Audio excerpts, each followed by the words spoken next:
The University of Otago has announced a fee increase for next year of 2%, which is the maximum allowed by central government, which is an interesting thing actually, because I remember being at University of Dominic George, and every year, I'm assuming it was central government, used to come out saying next year there's a 6% increase, next year there's a 6% increase, and everyone would lose their minds and go, no, absolutely not, that's unfair. After a month, I'd come back and say, okay, we've renegotiated, it's only 4%. And all the students would go, whew, only 4%. And I'd be standing there going, it's a 4% increase. Exactly. Geez, I wish they'd cap the rates as well. That'd be nice. But yeah, I remember that as well. So they've...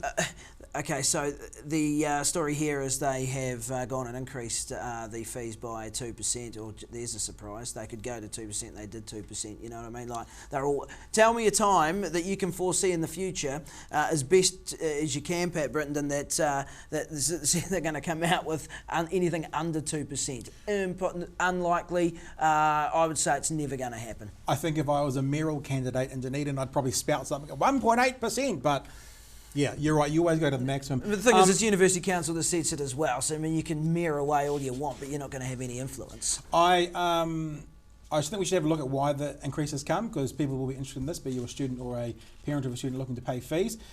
Sharon Van Turnhout, who's the Chief Financial Officer of the university, says this, quote, in the past the university was able to grow its income based by increasing enrolments, which is financially beneficial as the marginal cost of one additional student is generally low.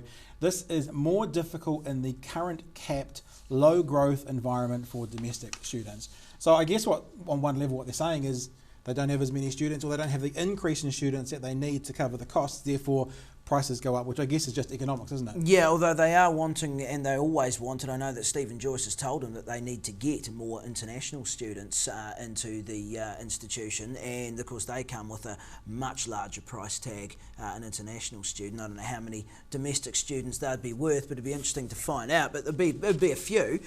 So I think that the issue for them really is to get as many international students, and they've said this as well, I mean that's the target, that's the aim, is to get as many international students as you can into the university, into the city. But as I say to you, I really can't foresee a time where they're not going. I mean, there's always going to be something like this from the Chief Financial Officer that can justify it. I don't think you're going to get any other way. I think there's only two people that didn't vote for it. One, of course, would be from the student representative body, naturally, and I think she said that you'll never catch me voting for an increase in student fees, and that's her job. So you know, well done her. I can't imagine anyone in her position would have ever voted for an increase in student fees before.